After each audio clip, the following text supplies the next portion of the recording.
안녕하세요. 주와 말씀의 교회 말씀 묵상입니다. 오늘은 마태복음 26장 57절부터 75절까지의 말씀 함께 묵상하며 주님과 깊이 교제하는 은혜의 자리로 함께 나아갔으면 좋겠습니다. 오늘 본문 말씀은 주님께서 대제사장들과 장로들이 보낸 자들에게 잡히시고 곧바로 대제사장 가야바의 집으로 끌려가셔서 거기서 당한 일련의 일들을 우리에게 전해주고 있습니다. 예수님께서는 그곳에서 거짓 증인들에게 신성모독으로 고발을 당하셨습니다. 물론 그들이 예수님께 하는 그 고발의 내용들이 맞는 것이 하나도 없었던 거죠. 그래서 당혹스러워하던 대제사장은 이 예수님께 이렇게 묻습니다. 너가 하나님의 아들 그리스도냐? 너가 한번 너의 입으로 말해보라. 이렇게 물었고요. 그때 예수께서는 이들에게 이렇게 답을 하셨던 거죠. 마태복음 26장 64절 한번 보십시오.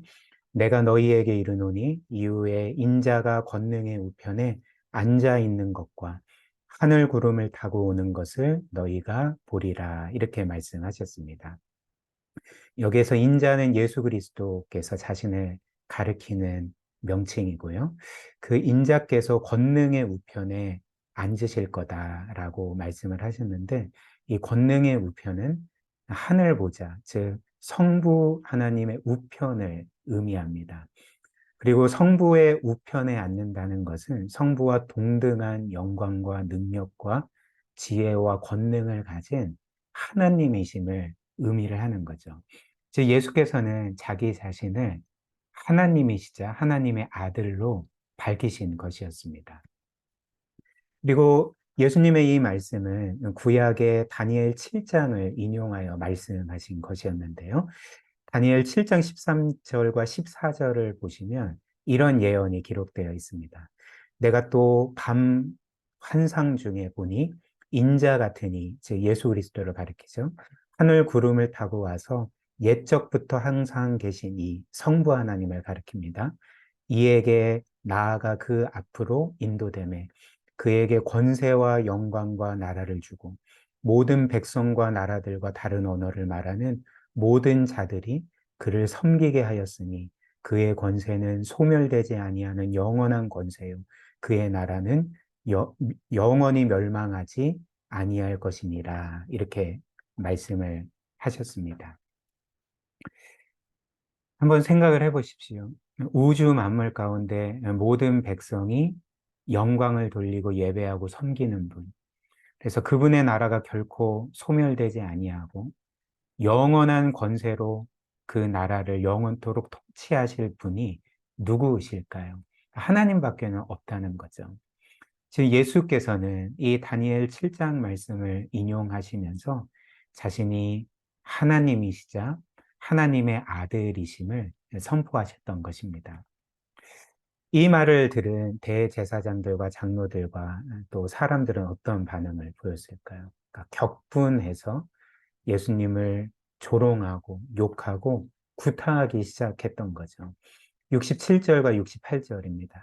이에 예수의 얼굴에 침을 뱉고 주먹으로 치고 어떤 사람은 손바닥으로 때리고 이르되 그리스도야 우리에게 선지자 노릇을 하라 너를 친 자가 누구냐 이렇게 예수님을 심하게 대했습니다.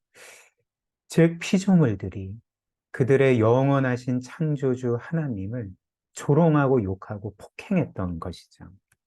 생각을 해보십시오.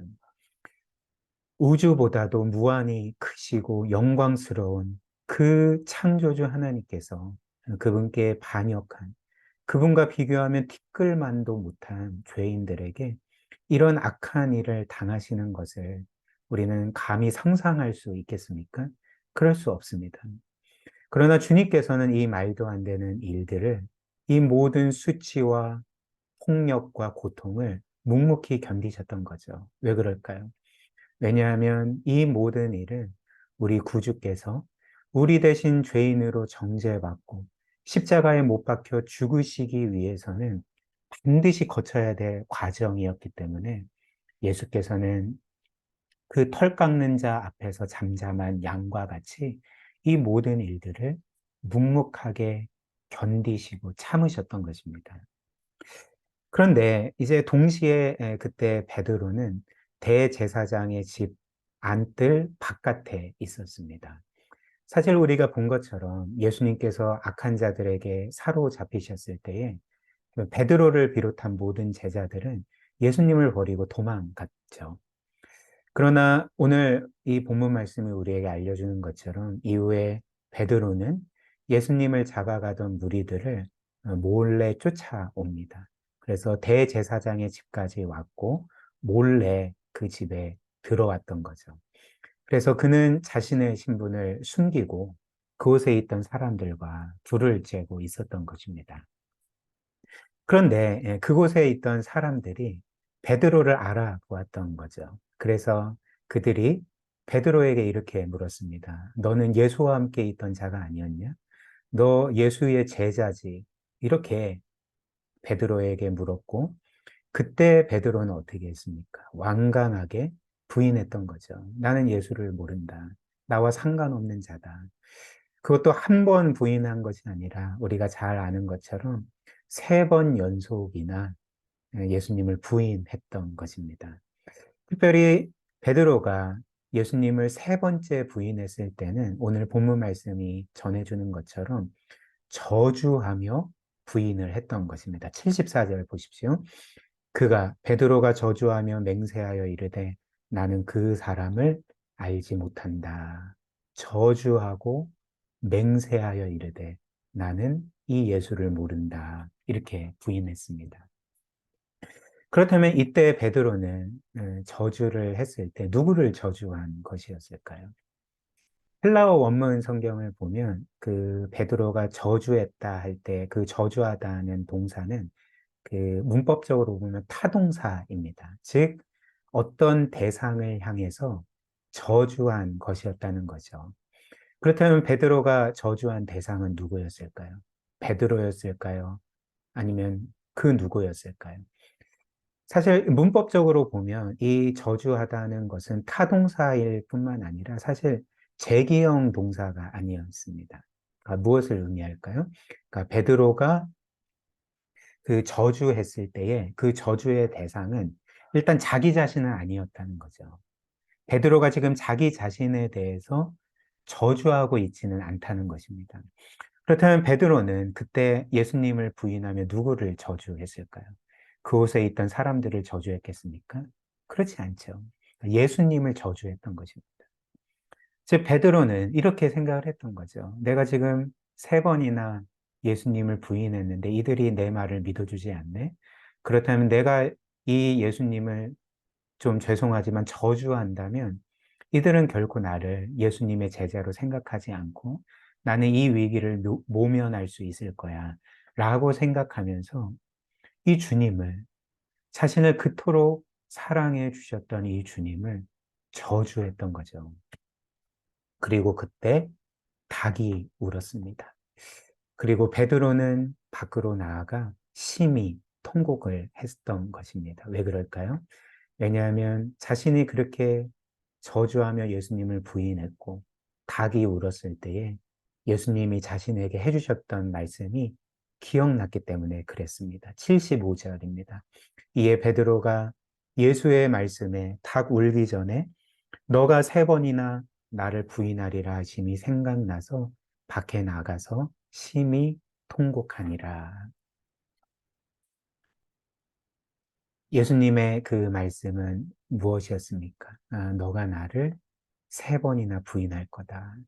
베드로는 물론 나는 부인하지 않을 겁니다. 라고 했지만 예수님은 너가 분명히 나를 세 번이나 부인할 거고 닭 울기 전에 세 번 부인할 거다. 이렇게 말씀하셨는데 그 말씀이 그대로 이루어지는 것을 보면서 베드로는 심히 통곡했던 것입니다. 우리 이 말씀을 우리의 삶에 한번 몇 가지로 적용해 봅시다. 첫 번째로 우리는 이 말씀을 통해 우리의 연약함을 다시 한번 보게 됩니다. 오늘 본문 말씀, 우리가 지난번과 또 오늘 보고 있는 본문 말씀에 따르면 일단 예수님께서는 그 악한 자들에게 잡히시기 전에 모든 제자들에게 너희가 모두 나를 버릴 거다라고 말씀을 하셨죠. 그때 베드로는 정말 큰 확신을 가지고 예수님께 이렇게 말씀을 드렸습니다. 예수님, 모두가 주님을 버릴지라도 저는 결코 주님을 버리지 않을 것입니다.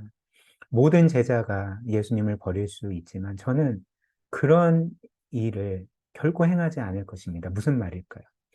그러니까 제가 저 제자들보다 훨씬 더 훌륭하기 때문에 믿음이 좋기 때문에 그리고 굳건하기 때문에 저 제자들은 예수님을 버릴 수 있지만 저는 그러지 않을 거예요. 라고 그렇게 예수님께 확언했던 것입니다.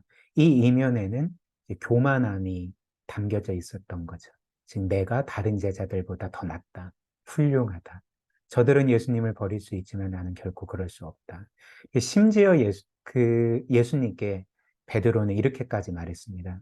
제가 주님과 함께 죽을지라도 제 목숨이 끊어지는 한이 있더라도 저는 결코 주님을 버리지 않을 것입니다. 이렇게 말했죠. 물론 이때 베드로가 한 말은 진심에서 우러나온 말이었을 것입니다. 그가 그냥 건성으로 그런 마음도 없는데 내가 예수님을 죽기까지 버리지 않고 충성하겠습니다. 이렇게 말한 것은 아니었다는 거죠. 그러니까 진심이었다는 것입니다. 그런데 이때 베드로가 결코 상상할 수 없었던 일이 무엇일까요? 그러니까 베드로는 자신이 이후에 주님을 배신할 줄은 꿈에도 상상하지 못했던 것입니다. 심지어 주님을 저주까지 하며 배신할 줄 몰랐던 거죠. 이는 무엇을 보여줄까요? 베드로도 그렇고 우리도 그렇고 우리는 주님을 향해서 어떤 것도 장담할 수가 없다는 것입니다. 우리는 주님께 어떤 맹세를 하더라도 그 맹세한 것을 결코 지킬 수 있는 능력이 없는 자들입니다. 우리는 너무나도 연약하고 참 죄 많은 죄인일 뿐이라는 거죠. 그래서 우리가 할 수 있는 일은 무엇일까요? 우리가 주를 위해 이것저것을 하겠습니다. 그리고 확실히 할 줄 믿습니다.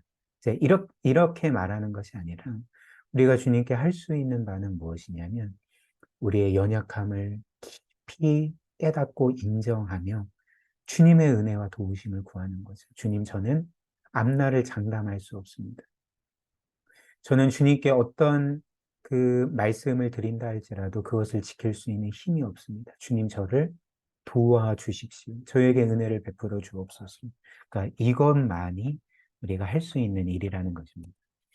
그 다음 두 번째로 우리는 연약하지만 주님은 우리의 이런 연약함을 이해해 주시고 우리가 실패한 자리에서 우리를 회복시켜 주시는 우리의 구세주이라는 것을 우리가 또 보게 되는 거죠. 말씀드린 것처럼 주님은 우리의 이런 연약함을 누구보다도 잘 알고 계십니다. 심지어 우리가 우리의 연약함을 아는 것보다 주님께서 우리의 연약함을 훨씬 더 잘 아신다는 거죠. 그래서 주님께서 하신 일이 무엇일까요?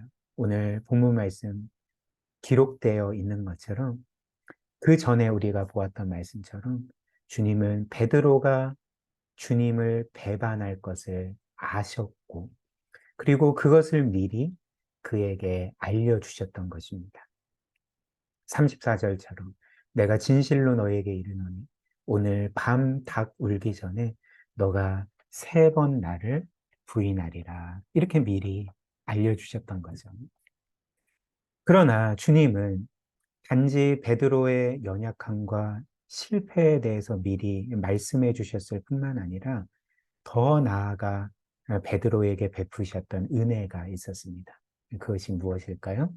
오늘 마태복음 본문에는 기록되어 있지 않지만 누가복음 22장을 보면 주님은 이런 베드로를 위해서 내가 너를 위해 기도하겠다 말씀을 하시고 약속하셨던 거죠.